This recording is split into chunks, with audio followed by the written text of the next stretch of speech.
Penutupan periode. Betul sekali, penyesuaian. Yang disesuaikan kita lihat ya.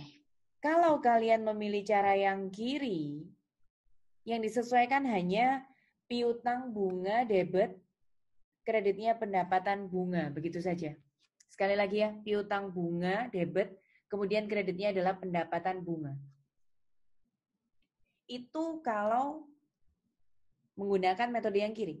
Tapi kalau metode yang kanan, ada dua hal yang perlu kita sesuaikan. Yang pertama adalah piutang dan pendapatan, seperti itu, nanti saya jelaskan.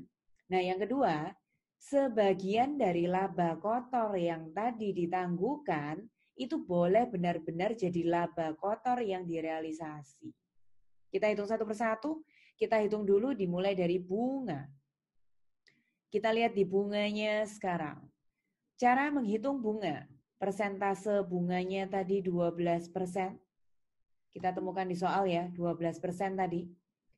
Kemudian kalikan dengan pokok hutangnya yaitu 40.000, wesel hipoteknya 40.000.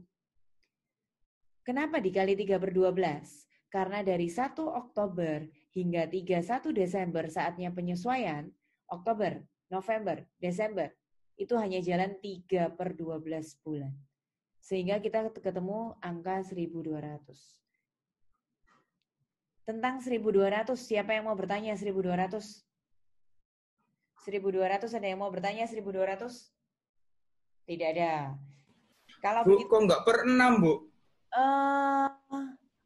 Karena bunganya dalam tahun, Abian. Oh, gitu.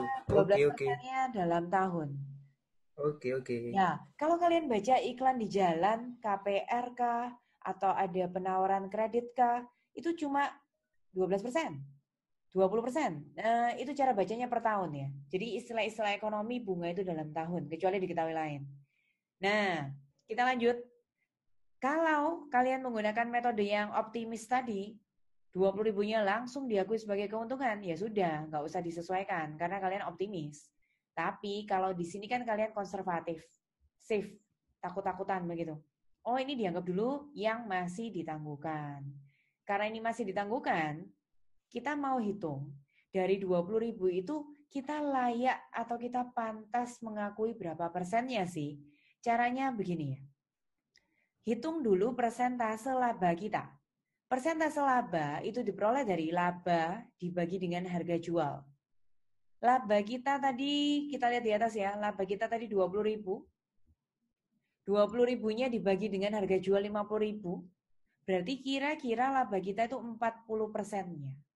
Sekali lagi laba kita 20, jual bendanya tadi 50, berarti kira-kira kita tuh ngambil keuntungan 40%.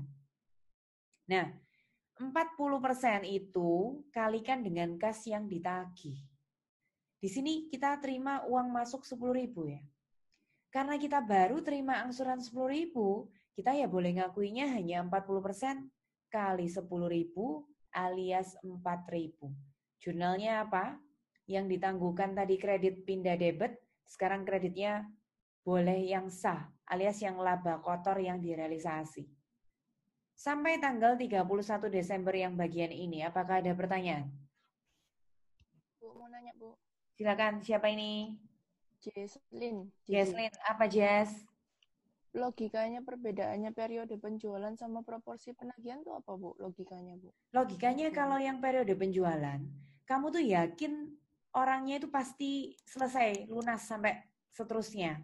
Jadi daripada pelan-pelan ngakui labanya, 50 kurangi 30, ayo 20-nya langsung diakui aja di awal. Biar kita tuh nggak susah-susah penyesuaian setiap akhir tahunnya. Tapi kalau yang proporsi penagihan, itu logikanya berhati-hati. Mungkin kita jualan rumahnya itu jangka panjang. Kemudian lawan kita pembelinya itu baru kita kenal atau kita belum kenal sama sekali sebelumnya. Jadi 20.000-nya ini kita harus hati-hati. Kalau uang kasnya baru diterima berapa, ya kita ngakuinya cuma 4.000 dulu dari 20. Nanti kita ngakui pelan-pelan gitu Jesslyn, sampai nanti 20.000 beneran. Sudah menjawab ya. Oke, ada pertanyaan lagi selain dari Jesslyn? Kalau sudah, sekarang selanjutnya saya lanjutkan lagi di sini. Ada akun bahasa Indonesia namanya perkiraan nominal. Ini maksudnya apa sih? Nominal itu adalah akun-akun pendapatan dan beban. Ini adalah akun-akun alias ya, kalau dulu belajar akuntansi yang basic, ini tuh akun-akun yang selalu start dari nol ketika kita ganti tahun. Kita pilihin aja ya, dari atas ke bawah. Jadi di akuntansi itu dibagi dua akun. Ada yang namanya Akun real dan nominal sama akun real, betul-betul. Nah, kalian lebih sering dengar istilah yang mana? Kalau saya sebut nominal sama temporary, itu sama. Kalian lebih familiar dengan istilah yang mana? Nominal atau temporary? Nominal. Yang real itu nama lainnya permanent account.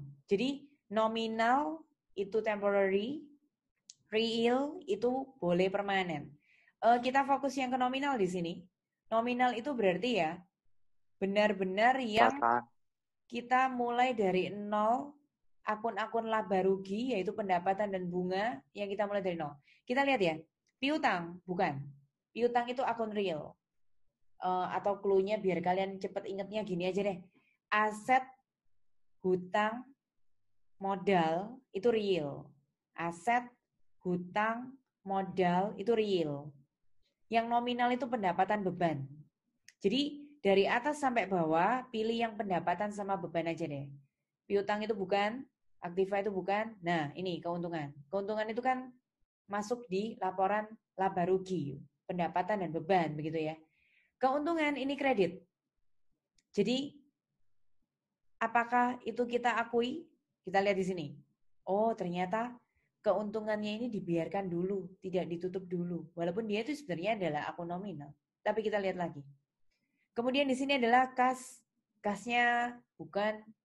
Wesel itu hutang juga bukan. Piutang juga bukan. Nah ini loh contoh beban. Jadi sekali lagi yang ditutup itu pendapatan dan beban ya. Biaya penjualan itu debit. Kita tutup di sini jadi kredit. Kemudian kas itu bukan. Piutang bukan. Nah ini pendapatan. Pendapatan itu kredit, kita tutup jadi debit.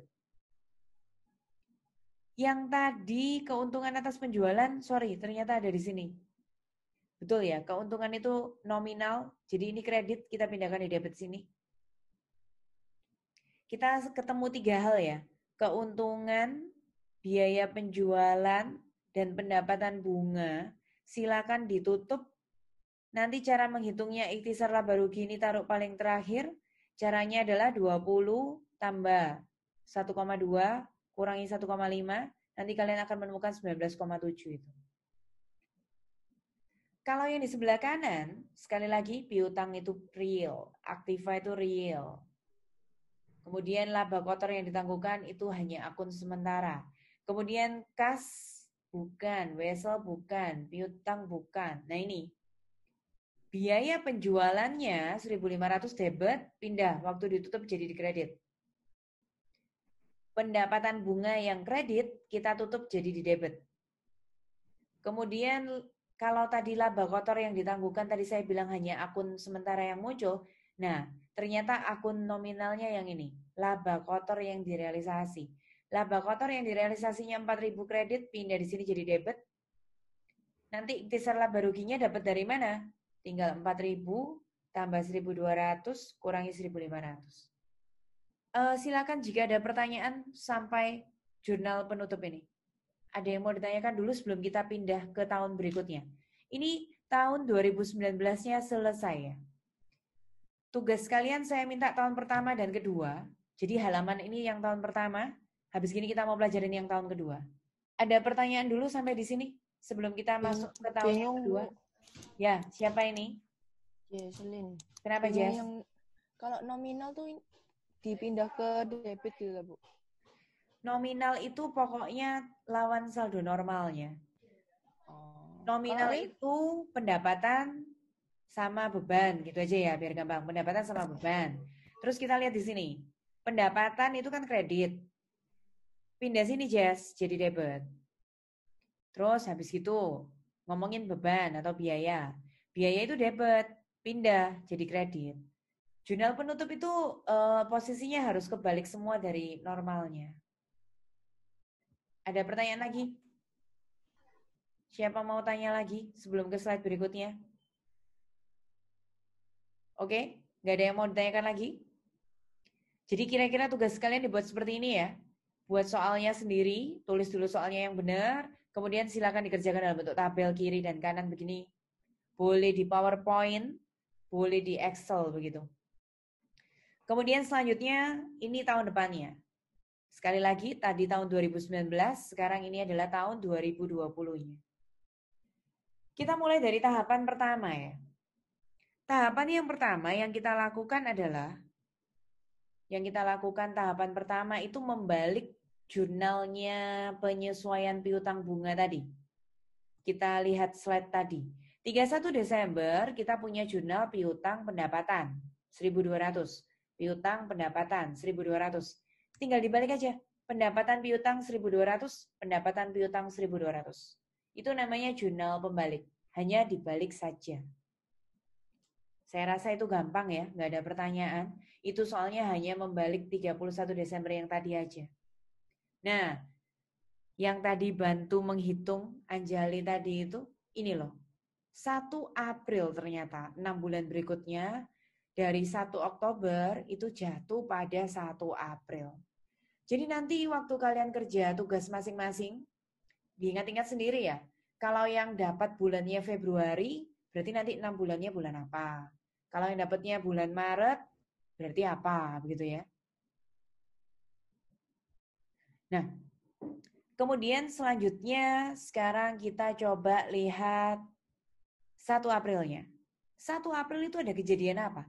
1 April itu kita terima angsuran kita yang kedua. Terima angsuran sebesar yang tadi selalu sama 2000-an itu. Kita coba lihat kenapa di sini muncul angka 4.400. Karena waktu kita terima angsuran, kita bukan hanya terima uang 2.000, kita juga terima bunganya. Mari kita hitung bunganya dulu ya. Sekali lagi bunganya itu 12%, diketahui di soal. Karena bunganya ini masih dalam tahun, maka kita harus lihat dari bulan terakhir kita menerima, yaitu Oktober, sampai sekarang 1 April, itu berarti jalannya 6 bulan. Oktober, November, Desember, Januari, Februari, Maret. Nah, berarti yang sudah berlalu dari 1 Oktober sampai 1 April itu 6 bulan. Karena 6 bulan berarti 6/12. 12% kali 6/12 kali pokoknya 40.000. Sampai di sini apakah ada pertanyaan? Menghitung bunganya 2.400? Pendapatan bunganya 2.400. Lihat tabel kiri, tabel kanan, nggak ada bedanya. Kemudian cicilan semesterannya 2.000. Tabel kiri dan tabel kanan juga nggak ada bedanya. Makanya kita terima pokok ditambah bunga, makanya kasnya kita terima 4.400. Siapa yang mau bertanya? Silakan kalau ada yang mau bertanya. Bu, yang jurnal balik atas piutang bunga Ya. Januari itu maksudnya gimana? Dulu waktu kita belajar jurnal penyesuaian, itu waktu kalian belajarnya waktu dari yang kapan hari? Harusnya waktu dari pengantar akuntansi semester 1, semester 2. Itu ada 2 pilihan sih. Ada yang pakai jurnal pembalik, ada yang enggak. Nah, kebetulan di perusahaan ini tuh pakai jurnal pembalik. Referensi kita menggunakan buku paket Drebin, itu menggunakan jurnal pembalik. Andai kata tidak ada jurnal pembalik ya sebenarnya ini boleh juga sih. Bunganya saya kerjakan di Excel ya.